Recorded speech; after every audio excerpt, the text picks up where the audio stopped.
120 शब्द प्रति minute dictation start करते हैं 5 सेकंड बाद। सभापति महोदय, यद्यपि भारत सरकार विज्ञान के महत्व को अच्छी तरह समझती है और हर तरह से विज्ञान को प्रोत्साहन देती है, फिर भी हम देखते हैं कि हमारे देशवासियों का दृष्टिकोण अब तक वैज्ञानिक या राष्ट्रीय नहीं बन पाया और अभी इस दिशा में बहुत कुछ करना शेष है।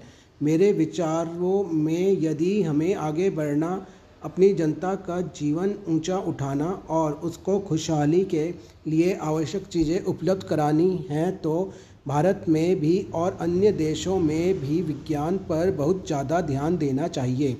एशिया और अफ्रीका में ही सभ्यता और दर्शन पहले फले फूले और सैकड़ों वर्षों तक ये दोनों शेष विश्व के नेता रहे, परंतु ये दोनों विदेशी प्रभुता और साम्राज्यवाद के शिकार हो गए। केवल इसलिए नहीं कि यहाँ अंदरूनी झगड़े प्रारंभ हो गए थे, बल्कि इसलिए भी कि ये विज्ञान और प्रौद्योगिकी में पिछड़ गए थे। सैकड़ों वर्षों की गुलामी के बाद ये दोनों प्राचीन महाद्वीप अधिकांशतया स्वतंत्र हो चुके हैं। केवल 1-2 स्थान शेष हैं जहाँ स्वतंत्रता की लड़ाई अभी चल रही है। भारत में हम लोग इस बात को समझ गए हैं कि केवल राजनीतिक स्वतंत्रता का कोई विशेष मतलब नहीं होता, आर्थिक दबावों से इसे बचाना होता है। यह सार्थक तभी होती है जब जनता का जीवन खुशहाल बनाने के लिए कदम उठाए जाएं।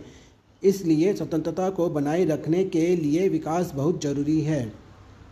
आजकल एशिया और अफ्रीका के देश विकास के कठिन काम में जुटे हुए हैं। अधिकांश इलाकों में इसका अर्थ यही होता है कि रूढ़िवादी तरीकों की जगह आधुनिक तरीके अपनाए जाएं। परिवर्तन और प्रगति की कुंजी है प्रौद्योगिकी। दुनिया में विज्ञान और प्रौद्योगिकी में आश्चर्यजनक प्रगति हुई है, परंतु आधुनिक विज्ञान के सीधे से सीधे औजारों और तरीकों को हर देश की दशा के अनुसार बदलना पड़ता है और यह अपने आप में बहुत भारी काम है। भौगोलिक और अन्य कारणों से विकासशील देशों की कुछ अपनी समस्याएं भी होती हैं, इसलिए विज्ञान के क्षेत्र में मौलिक प्रयत्न करना बहुत आवश्यक हो जाता है। एशिया और अफ्रीका के देशों के पास एक दूसरे को देने के लिए बहुत कुछ है और वे एक दूसरे के अनुभव से बहुत लाभ उठा सकते हैं। आज वैज्ञानिकों की भारी जिम्मेदारी है, क्योंकि वे तेजी से मनुष्य के भाग्य निर्माता बनते जा रहे हैं।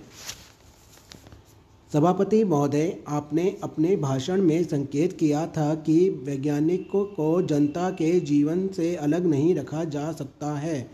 मुझे आशा है कि जब आप वैज्ञानिक समस्याओं की चर्चा करेंगे तो इस बात को हमेशा ध्यान में रखेंगे कि समाज में वैज्ञानिकों की क्या भूमिका होती है और उनके कार्यों का आम लोगों के जीवन पर क्या प्रभाव पड़ता है। एशिया और अफ्रीका के बहुत से देशों में स्थिति अशांत है और यह प्रश्न पूछा जाता है कि ऐसा क्यों हो रहा है। कभी कभी पश्चिमी देश इस प्रश्न पर सरल सा उत्तर दे देते हैं कि इन देशों के लोग अपना शासन स्वयं चलाने के योग्य नहीं हैं, वे अपनी संपत्ति का सदुपयोग नहीं कर सकते।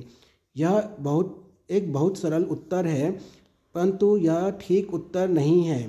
आइए हम पीछे मुड़कर यह देखें कि 80 वर्ष पहले यूरोप में क्या हुआ। 2 भयानक विश्व युद्ध हुए जिनमें दुनिया फंस गई। उससे पहले सदियों तक संघर्ष रहे, अंदरूनी लड़ाइयाँ चलती रही, गृह युद्ध होते रहे, क्रांतियाँ होती रही, छोटी छोटी अन्य बहुत सी तनातनी और संघर्षों की तो बात ही छोड़िए। आजकल एशिया और अफ्रीका में हम जो संघर्ष देखते हैं वे उन्हीं राजनीतिक, आर्थिक और सामाजिक परिस्थितियों के कारण हो रहे हैं जो यूरोप में पिछली सदियों में थी। वे अपने कृषि प्रधान देशों को उद्योग प्रधान देश बनाने की कोशिश कर रहे थे।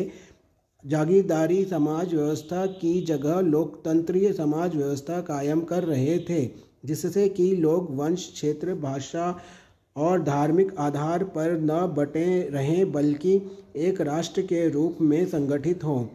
अब यह स्थिति यूरोप की जगह एशिया और अफ्रीका की है। इन दोनों महाद्वीपों के लोग 21वीं सदी के प्रारंभ में उसी दौर से गुजर रहे हैं।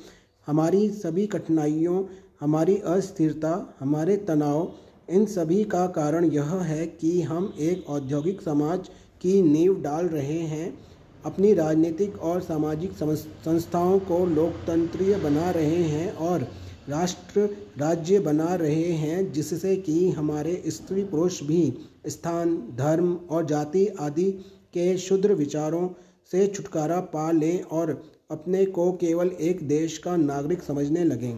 तथापि जिस ढांचे में ये ऐतिहासिक प्रवृत्तियां काम कर रही हैं, वे हमेशा एक से नहीं होते, बल्कि हर स्थान पर भिन्न भिन्न होते हैं।